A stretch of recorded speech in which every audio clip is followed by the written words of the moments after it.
How's it going, guys? My name is Tyler Purdom, and I'm from Ocala, Florida. I'm here at Fullsail pursuing the sportscasting degree program. My favorite play activities, I love sports, I love playing sports, and hey, I'm a big gamer, so I also love things like Madden, 2K, FIFA, things like that.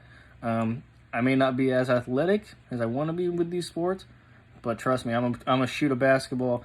I may not make many threes, but I love shooting them. When it comes to fitting in time, for my own self-care, I learned from my parents early on, the faster you get your job done, the sooner you have all the time you want with that done to play.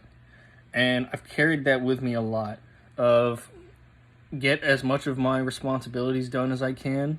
And if I can't accomplish it, or I'm starting to get, to a point where I'm not putting my best foot forward with it, take a step back, chill, give yourself a little bit of a break, not too much. But when you're ready to go back, you can accomplish it to the highest standard that you have for yourself.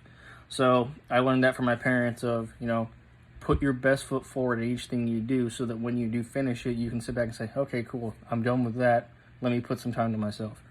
And then what I took away from the Fullsail on Air video was towards the end, she got a question about what is the best piece of advice for someone that's trying to get into the industry.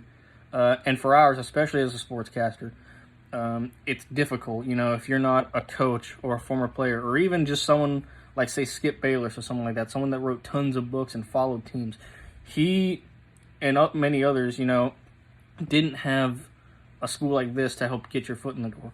But what she also said was, get volunteer, ask questions, use your status as a student now while you can, and use that to help get your foot in the door and get your name out there so that when you are no longer a student, you have at least someone in the door or, something like that to just say, hey, your name's out there. LinkedIn, for me, Indeed, things like that. So that's my biggest takeaway from that video. I'm excited to be here at Fullsail, and let's get this thing started.